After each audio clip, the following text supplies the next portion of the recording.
Kalau berdasarkan hasil medical check up sebelumnya, ternyata si pasien ini kan sebelumnya tuh udah ada riwayat hipertensi, udah ada riwayat dislipidemi, dan juga ada riwayat obesitas seperti itu. Next. Nah, ini adalah hasil pemeriksaan penunjang yang ada di kasus, di mana di sini terlihat yang saya beri tanda panah itu adalah hasil-hasil yang abnormal gitu. Di sini tuh udah jelas gitu, dia itu peningkatan gula darah 2 jam postprandial, gula darah puasa, terus dia juga ada peningkatan ciri-ciri dislipidemi, kemudian ada peningkatan kreatinin sama asam urat, dan ada peningkatan HbA1c. Juga ternyata di urinnya itu ada glukosa sama protein. Nanti kita lihat hasilnya dan kenapa harus dicek itu gitu. Next. Nah, pertama kan dia dilakukan pemeriksaan biasa ya, kalau ada penyakit gitu kan periksa dulu kayak hemoglobin, leukositnya gimana. Nah, kenapa sih? Nah, di sini tuh hemoglobin sama leukosit itu normal-normal aja. Nah, di sini saya bahas leukositnya dulu. Nah, tujuan apa sih hubungannya antara pemeriksaan leukosit sama kasus DM? Karena kan sebenarnya DM ini luas gitu ya, teman-teman. Jadi DM ini bisa mengarah ke arah infeksi, sepsis gitu. Kayak pasien DM yang udah kaki diabetes, kakinya tuh udah itu ya, udah kayak luka gitu kan, itu beresiko infeksi. Nah, ini tuh ada salah satu penelitian gitu ya tentang hubungan kadar gula darah puasa dengan jumlah leukosit ya pada pasien DM, di mana pada pasien DM ini kemungkinan itu ada yang infeksi. Nah, infeksi berat itu disebut dengan sepsis. Nah, kalau tanda-tanda infeksi kan berarti ada patogen dong atau toksin, sehingga akan terjadilah aktivasi proses inflamasi. Nah, dari sana ketika terjadi peningkatan kadar gula darah, itu bisa mengganggu fungsi fagosit dalam kemotaksis dan imigrasi sel-sel inflamasi yang akan terakumulasi di tempat peradangan. Jadi intinya tuh kayak ini tuh berhubungan sama, mohon maaf ya teman-teman. Jadi ini tuh berhubungan sama, nyari tahu ini DM itu udah ada infeksinya nggak, udah sampai ke sepsis enggak gitu. Tapi ada satu kasus di mana leukositnya itu normal gitu ya. Leukositnya biasanya kan kalau yang itu tinggi. Kalau ada kasus di mana leukositnya itu normal. Nah, kalau yang leukosit normal, kemungkinan satu, dia itu memang belum terjadi DM sepsis. Atau yang kedua, dia itu udah DM tapi udah dikasih antibiotik. Itu kan antibiotik anti inflamasi gitu-gitu kan. Nah, itu jadi turun kan leukositnya. Atau bisa aja dia itu udah dikasih terapi insulin, karena sifat dari terapi insulin sendiri itu bisa sebagai antiinflamasi dan menekan produksi berbagai proinflamasi. Jadi leukositnya itu turun. Nah, tapi pada intinya sih kalau sesuai kasus, leukositnya normal kan di sini, dia itu berarti kemungkinan belum sampai ada infeksi sampai ke arah sepsis atau infeksi berat atau yang hubungannya sama kaki diabetes kayak gitu-gitu. Next. Kemudian ini ada pemeriksaan hemoglobin. Hemoglobinnya itu normal. Nah, kenapa sih dicek hemoglobin? Jadi kan hemoglobin ini adalah suatu pengukuran hemoglobin di dalam darah. Fungsinya itu untuk kita mengetahui gitu apakah ada tanda-tanda penyakit darah kayak gitu. Nah, nanti kita akan cari hematokritnya, persentase sel darah merahnya, terus complete blood count itu dihitung, jumlah sama tipe sel di dalam darah. Terus kenapa sih harus dicek hemoglobinnya ya? Ini harus untuk mengetahui gitu, kayak ada gejala anemia, talasemia, terus ada infeksi yang berkepanjangan, atau ada kelebihan kehilangan darah yang banyak gitu, kayak dari operasi atau cedera atau injury gitu. Tapi kan di sini dia itu nggak ada gangguan kayak darah gitu kan, maksudnya berarti hemoglobin itu normal. Karena kalau rendah hemoglobin itu biasanya tuh pada pasien yang defisiensi iron, atau ada penyakit hati, kanker, talasemia, atau anemia. Kalau kelebihan itu pada jantung, paru-paru, atau polistemia vera. Oke, next di sini hemoglobinnya normal berarti ya. Oke, next lanjut ke pemeriksaan gula darah 2 jam postprandial. Nah, 2 jam postprandial itu berarti 2 jam setelah puasa gitu ya. Nah, normalnya itu kan harus 100 kurang dari 140. Tapi yang terjadi adalah dia itu malah tinggi gitunya. Nah, jadi kan pemeriksaan lanjutan. Jadi sebenarnya gula darah 2 jam postprandial ini adalah pemeriksaan lanjutan setelah gula darah puasa, yakni dengan mengukur tingkat gula darah 2 jam setelah makan. Kadar gula darah 2 jam setelah makan biasanya pada kisaran 80 sampai 140. Jadi kan gini teman-teman, biasanya nih ada pasien DM contohnya. Nah, pemeriksaan gula darah puasa, biasanya tuh pemeriksaan gula darah puasa dulu ya. Berarti kayak sekitar 8 jam puasa, biasanya tuh dicek tuh pagi-pagi gitu ya, pagi-pagi. Itu kan semalam kan nggak makan ya, nggak makan. Berarti kan 8 jam puasa, berarti nggak makan. Pagi-pagi dicek gula darahnya. Nah, itu disebut dengan cek gula darah puasa. Karena semalam itu kan nggak makan, dicek gula darah puasa, dites berapa hasilnya gitu ya. Nah, habis dites terus biasanya tuh sama dokternya tuh dimintain buat puasa lagi 2 jam. Puasa lagi 2 jam. Bentar, ya ini dengan mengukur tingkat. Oh enggak, mohon maaf, salah. Dia kan puasa 8 jam, terus dicek gula darah puasa, hasilnya keluar. Nah, habis itu makan gitu ya, disuruh makan. Bukan makan sih, kalau pemeriksaan itu namanya TTGO, tes toleransi glukosa oral. Biasanya itu dikasih sekitar cairan glukosa 75 mg gitu, dikasih selama 2 jam itu. Nah, habis itu dicek lagi gula darahnya yang dinamakan dengan 2 jam gula darah 2 jam postprandial. Terus dibandingin gitu ya kira-kira. Nah, biasanya kan kalau habis postprandial tuh agak naik tuh. Nah, di sini normalnya tuh kan kurang dari 140. Nah, jadi tes ini tuh untuk mengukur glukosa darah 2 jam setelah kamu makan makanan gitu.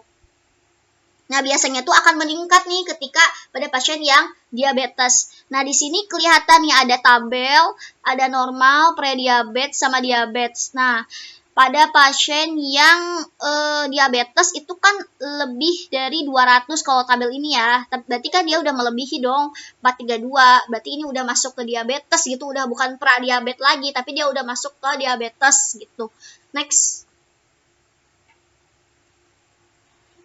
Mohon maaf, salah sebelumnya dulu deh. Nah, di sini tuh kan dia tuh fasting ya. Fasting, terus 2 jam postprandial. Nah, biasanya kan kalau yang fastingnya puasa kan glukosanya tuh kan jadi lebih rendah. Tapi ketika dia udah makan, udah dikasih cairan glukosa, itu lebih meningkat. Kayak gitulah logikanya. Oke, next.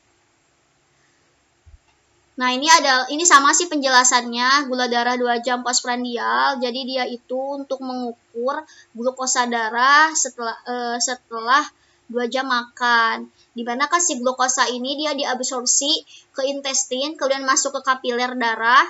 Nah, ketika masuk ke kapiler darah, otomatis dong di dalam darah tuh jadi peningkatan glukosa darah ya, si pelepasan dari insulin dari sel beta.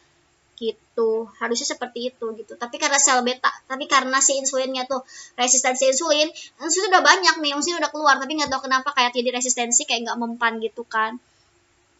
Terus nah ini nih di poin kedua ada ingest 75 gram high carbo breakfast. Jadi dia tuh dikasih 75 gram. Itu tuh disebut dengan TTGO, tes toleransi glukosa oral. Buat ngecek nih setelah dikasih 75 gram itu hasil dari gula darah 2 jam postprandialnya tuh berapa, kayak gitu.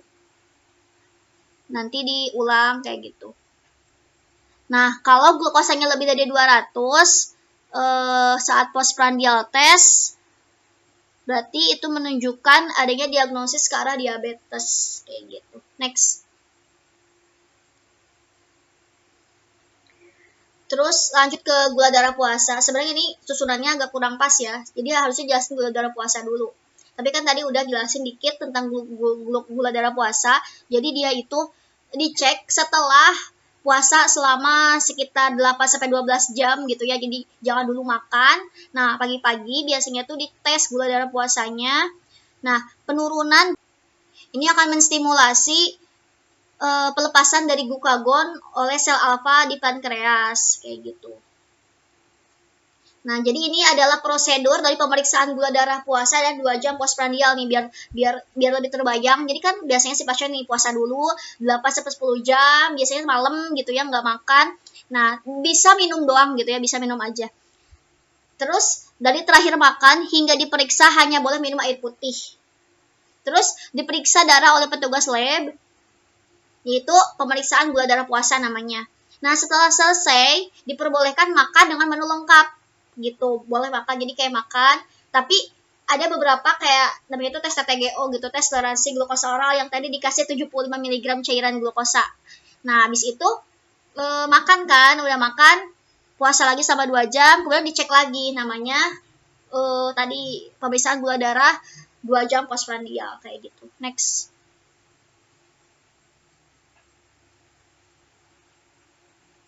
Oke, lanjut ke pemeriksaan selanjutnya. Nah, ini adalah pemeriksaan lemak ya, kayak kolesterol total, trigliserida, HDL, LDL. Nah, ini kenapa diperiksa? Kenapa? Karena kelainan profil lipid ini bisa mengarah ke dislipidemi ya. Karena ini tuh bisa jadi risk factor atau faktor resiko terjadinya kelainan metabolik, salah satunya itu pada DM. Nah, jadi pada pasien diabetes di sini tuh kalau kasusnya itu kan dia LDL-nya tuh tinggi ya, HDL-nya turun, terus trigliseridanya tinggi, dan total kolesterolnya itu tinggi kayak gitu. Nah, dislipidemi ini menjadi faktor risiko terbesar terjadinya cardiovascular disease di diabetes mellitus. Karakteristik dari diabetes dislipidemi ini terjadinya peningkatan konsentrasi high plasma trigliserida, terus HDL-nya rendah, konsentrasi HDL rendah, dan peningkatan konsentrasi LDL kolesterol. Next. Nah, terus apa sih macam-macamnya itu? HDL itu kan high density lipoprotein. Ini kita kenal dengan kolesterol baik. Kenapa? Karena dia itu mengabsorpsi kolesterol dan membawa balik ke liver gitu ya. Karena kan artinya kan kita tahu ya kalau kolesterol keliling-keliling di sirkulasi darah itu bahaya. Kenapa? Bisa jadi aterosklerosis gitu. Nah, HDL ini fungsinya tuh dia tuh ngangkutin si kolesterol di dalam sirkulasi darah, dia biar back to liver gitu. Jadi HDL tuh dikenal dengan reverse kolesterol kayak gitu. Terus hati kemudian si apa nih tuh flash. Nah, kemudian peningkatan HDL kolesterol ini, jadi HDL tuh harusnya tinggi gitu ya di dalam tubuh harusnya, tapi karena di sini di kasusnya dia tuh turun ya, itu kan jadi gangguan ini dislipidemi ya. Nah, karena ketika HDL-nya tinggi itu bisa menurunkan resiko dari heart disease dan stroke. Terus LDL. Nah, LDL ini disebut dengan kolesterol jahat. Kenapa? Karena dia itu membawa kolesterol tubuh kayak gitu. Jadi kebalikannya.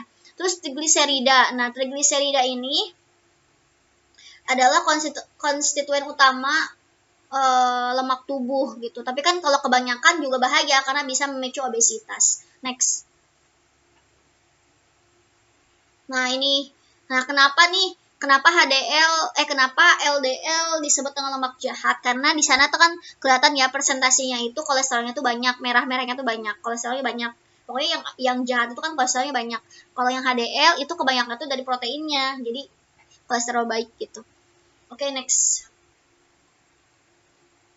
Lanjut ke pemeriksaan SGOT dan SGPT. Nah, ini adalah pemeriksaan hati ya. Jadi untuk mengetahui apakah kok udah nyampe nggak nih dari DM ini komplikasi ke hati gitu. Dimana si SGOT sendiri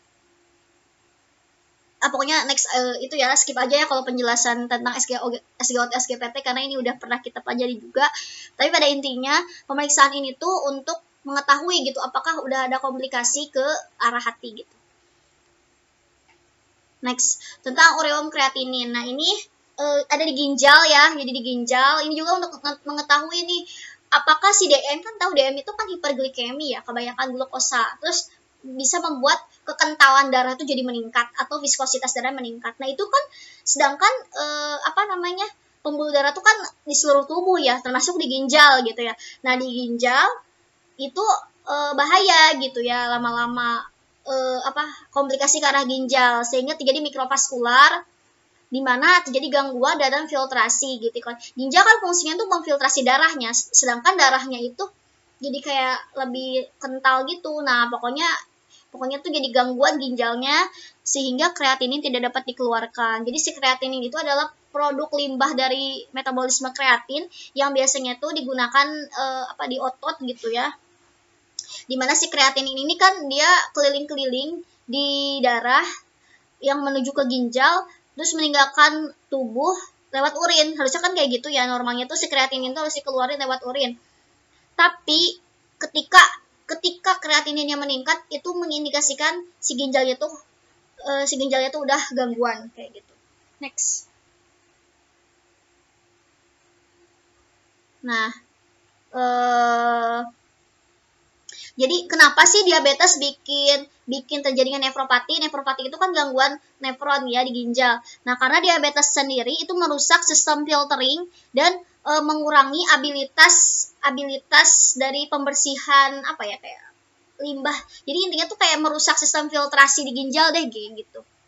Nah,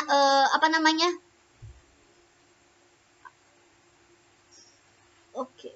Next dulu deh, next.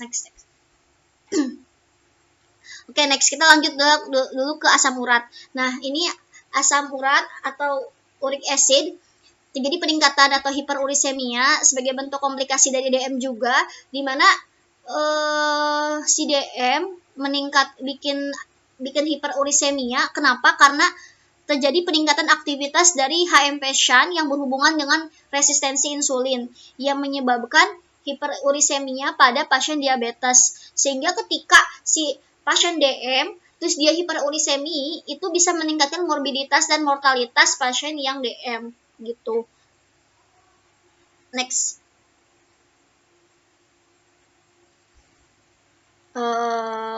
Sebentar. Jadi orang-orang yang kena DM itu beresiko terjadinya hiperurisemia. Jadi dia tuh kena gout gitu ya. Terus peningkatan asam urat. Tidak semua orang yang hiperurisemia itu dapat gout, tapi ya pokoknya sih intinya tuh komplikasi dari si DM ini bisa ke hiperurisemia gitu ya. Ya next. Terus ini lanjut ke pemeriksaan HbA1c.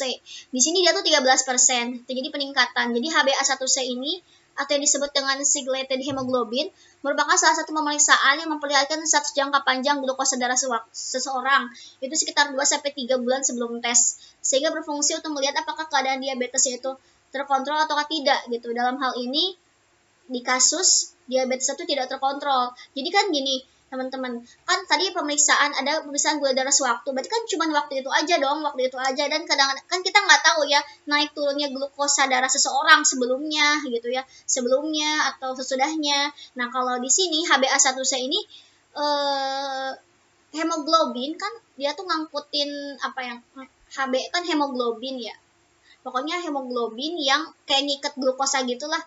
Nah yaitu diukur selama hampir 3 bulan. Jadi kan bisa kelihatan kan, berarti pemeriksaan ini tuh kayak buat jangka panjang gitu loh, bisa kelihatan terkontrol atau tidak sebelumnya gitu ya selama 3 bulan tersebut. Nah di sini 13%. Nah kalau 13% kan lebih dari 6,5, berarti dia udah masuk ke tahap diabetes. Next. Nah, di sini tuh HbA1c ini merupakan indikator penting untuk mengkontrol glycemic long term, jangka panjang. Jadi dia tuh buat jangka panjang. Terus jadi dia itu untuk menghitung gitu ya akumulasi histori gitu ya. Histori glikemik selama 2-3 bulan. HbA1c ini tidak hanya menyediakan pengukuran untuk yang kronik hiperglikemik, tapi ini juga untuk mengetahui korelasi resiko diabetes jangka panjang, komplikasi diabetes jangka panjang. Nah, di sini dia itu lebih dari 13%, berarti udah masuk tahap diabetes. Next.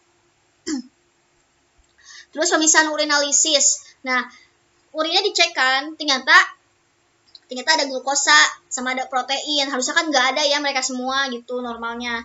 Tapi yang terjadi adalah ada protein Nah, nefropati pada glomerulus artinya glomerulus ini kehilangan kenegatifannya mengakibatkan protein lolos ditemukan pada urin. Harusnya kan protein diserap lagi ya. Nah, ini kan berarti kan si ginjalnya tuh kan gangguan kan. Selain itu, tubulus tempat glukosa ini direabsorpsi. Tidak mampu mereabsorpsi glukosa. Jadi yang seharusnya glukosa tuh diserap lagi sama tubuh, tapi dia nggak mampu nih, ada gangguan dengan jumlah yang sangat banyak akibat CDM kayak gitu. Next. Nah, kenapa sih bisa terjadi nefropati yang terjadi pada diabetes? Nefropati ini kan akibat karena kerusakan, akibat karena kadar glukosa darah tinggi gitu. Nah, itu bisa menyebabkan kerusakan pada arteri di dalam tubuh, termasuk arteri yang melewati ginjal. Akhirnya si ginjal tuh nggak bisa memfilter darah secara maksimal kayak gitu.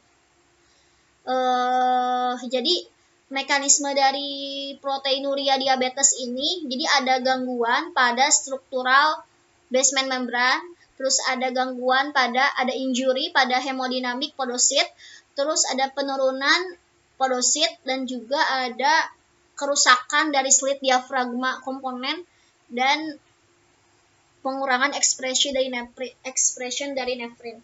Next.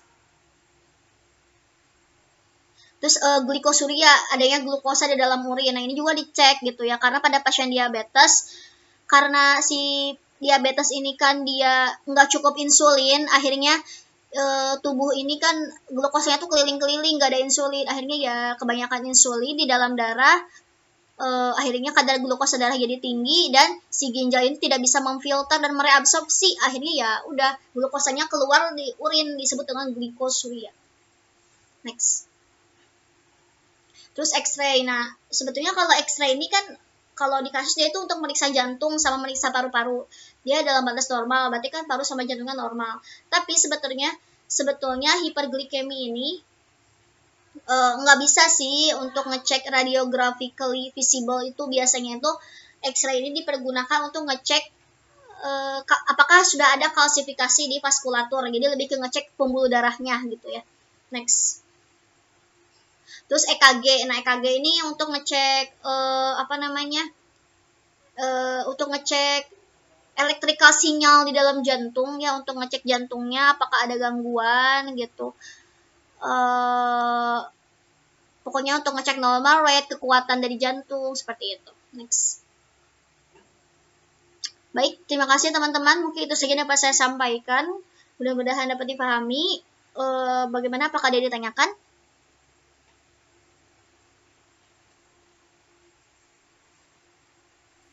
Kalau dari aku cukup, Rida. Terima kasih, Rida. Oke.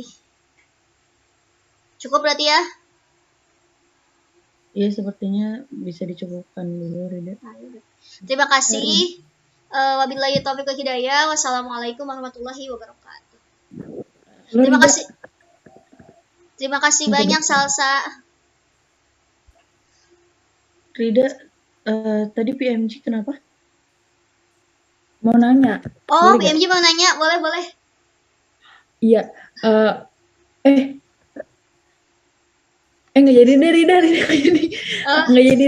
Oke, kasih Rida. Oh, nggak jadi, yaudah. Ya, terima kasih teman-teman.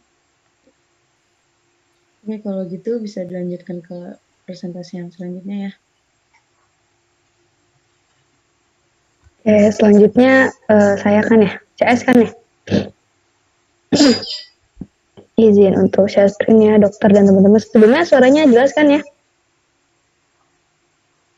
Jelas sekali, jelas banget. Ya, oke. Ini itu udah kelihatan belum ya teman-teman? Kelihatan kok, aman. Oke, baik. Assalamualaikum warahmatullahi wabarakatuh. Selamat pagi menjelang siang, Dr. Rifan, dan juga selamat pagi juga menjelang siang teman-teman B4. Sebelumnya perkenalkan kembali, saya Zakiana Adenur Rafael dengan NIM 19142. Di sini akan menjelaskan terkait dari clinical science saya, yaitu diabetes mellitus. Nah, di sini pertama-tama bakal jelasin terkait dari definisi terlebih dahulu. Jadi kalau secara umum diabetes mellitus itu adalah sindrom gangguan metabolisme dengan adanya hiperglikemia, di mana hiperglikemianya ini biasanya kronik yang tidak sesuai karena adanya kekurangan insulin yang absolut atau relatif, atau mungkin juga bisa karena adanya defek pada kerja insulinnya atau disebut juga dengan resistensi insulin. Nah, untuk DM tipe 1 sendiri, dia itu penyakit autoimun yang menyebabkan penghancuran sel beta pankreas dari penghasil insulin. Sedangkan pada DM tipe 2, ini dia adalah gangguan metabolisme umum yang ditandai dengan hiperglikemia kronis yang biasanya terjadi karena kelainan sekresi insulin atau kerja insulin atau keduanya. Nah, untuk epidemiologinya sendiri, kalau berdasarkan secara garis besar, menurut dari IDF atau Federasi Diabetes Internasional pada tahun 2019, diabetes ini menyebabkan 4,2 juta kematian dan 463 juta orang dewasa berusia antara 20 dan 79 tahun dalam hidupnya itu dengan diabetes, dan jumlah yang kemungkinan akan meningkat hingga 700 juta pada tahun 2045. Ini menurut dari si IDF pada tahun 2019, dan di mana diabetes itu merupakan penyebab utama pengeluaran kesehatan setidaknya 720 miliar US dollar pada tahun 2019. Nah, untuk epidemiologi sendiri berdasarkan dari DM tipe 1 dan juga DM tipe 2. Pada DM tipe 1 ini